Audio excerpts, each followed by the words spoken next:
zap incoming missiles, disrupt global communications, and engineer the weather. And ready? There's one more. Some people believe the technology being tested here could be used for sinister projects involving humans. Radio waves messing around with people's brain waves. April 21st, you said that you told the Associated Press that the American government has created weather tampering techniques so that the New World Order will be able to starve millions of Americans and control the rest. We have before us the opportunity to forge for ourselves and for future generations a new world order. World government is the structure necessary for global justice. There's a need for a new world order, but it has different characteristics in different parts of the world. The chilling new world order where the masters of mind control will become masters of the world. Mind control will be the ultimate non-lethal weapon. You can get into their minds and vice versa. You begin to lose your individuality. You will be evolving into a rather different social entity. Could you ever really put enough electrodes into the brain to understand these signals in a meaningful way? In your time, no. In my time, yes. We can go one stage further, if you like. We can put them inside the brain. Here are human nerve cells growing onto the surface of an RFID-type chip. Human brain cells don't need to be taught to do this. They are genetically programmed to work with computers. In fact, they love computers. Here's an example. Here is a chip. There's the chip. You put the brain tissue on and it organizes itself. The brain cells work their way in and they start communicating with each other and with the brain of the PC. How do you push the electrode to the brain? So what you do is you actually send a certain number of them. You have a bundle, and then the bundle would be, the nanowires would be allowed to float into the bloodstream until they can go no further.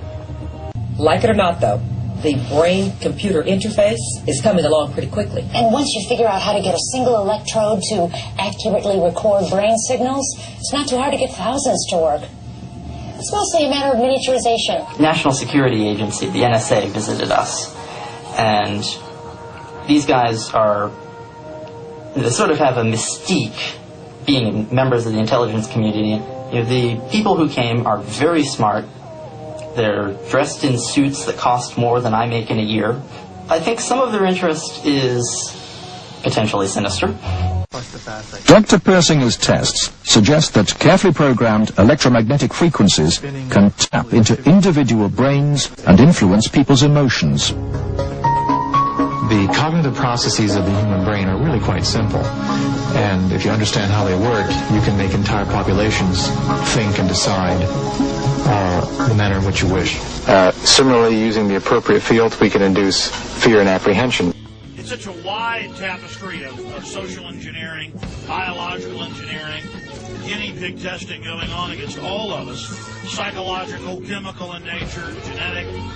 Psychological warriors are bringing cutting-edge technology to a more insidious weapon: propaganda.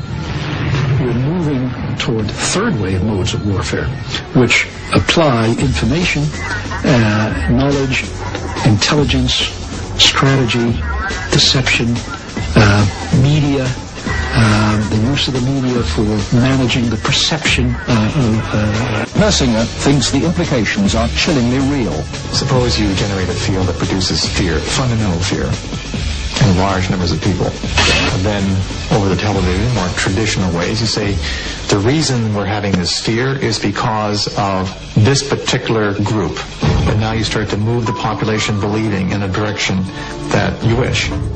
To influence 250 million people, the equivalent of the entire population of the United States, may not be that difficult. According to Dr. Persinger, we already have the technology: satellites and television and radio transmitters. Mind control may already be happening. We know the mysterious PSYOPS plane can beam persuasive sounds and pictures into people's television sets.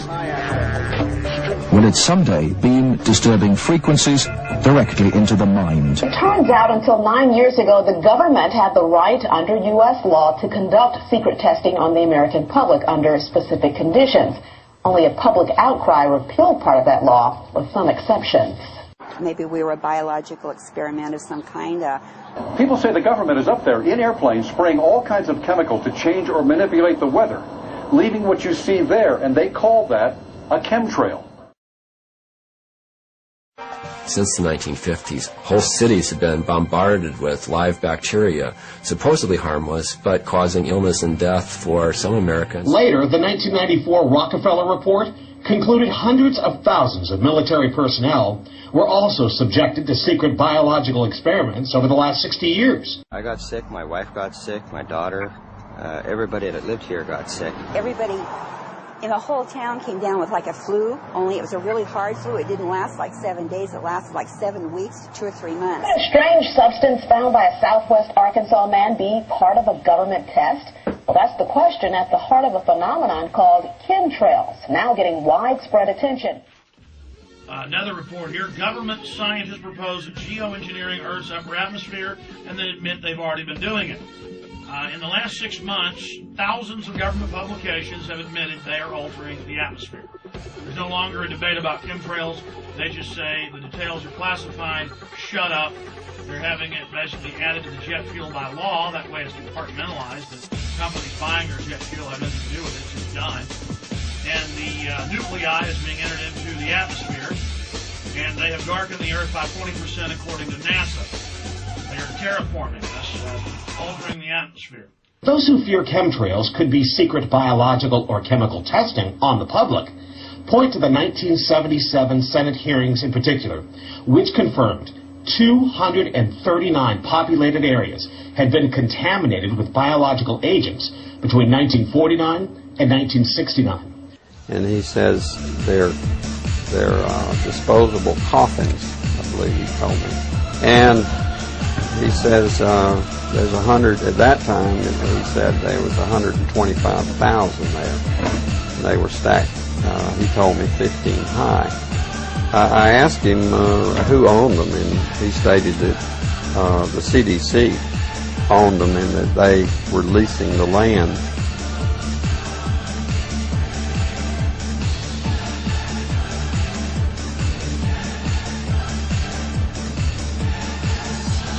Bill Nichols snapped several photos of the strange clouds from his home in Stamps, Arkansas. They begin as normal contrails from a jet engine, but do not fade away like a normal contrail. Soon after, he saw particles in the air. Because we'd see it drop to the ground in a haze. Nichols then noticed the material collecting on the ground. KSLA News 12 had the sample tested at a lab. The results? A high level of barium, 6.8 parts per million, more than 3 times the toxic level set by the EPA. KSLA News 12 discovered chemtrails are even mentioned by name in the initial draft of House Bill 2977 back in 2001 under the Space Preservation Act.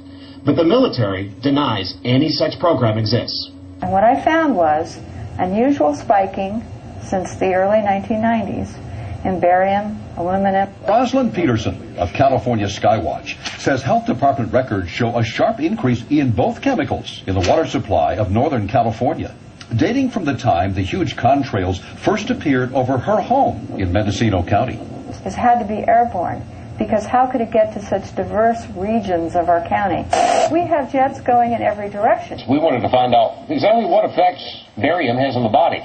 We spoke with Mark Ryan, the director of the Poison Control Center. Ryan tells KSLA News 12 that short-term exposure can lead to anything from stomach to chest pains. Long-term exposure causes blood pressure problems. Ryan addressed concerns by chemtrail researchers that barium could be meant to wear down a person's immune system. Anything that causes ill effects in the body long-term chronically is going to affect your ability because it's constantly working on the body. So from that aspect, yeah, it's a potential. We'll see how far this clown runs when we're done with it. Starting bear on my V. At the go. Reading all systems down the line. Your bird is singing loud and clear. Order number 11002 directs the Postmaster General to register all residents, including the mayor, so movement and relocation can be controlled.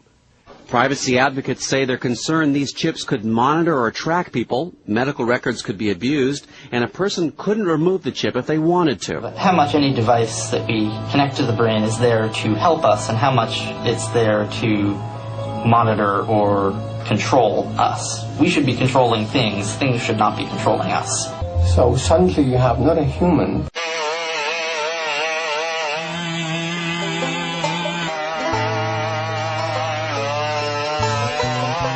The FEMA plans to imprison American citizens have generated a lot of interest around the country in locating the potential prison camps throughout the country.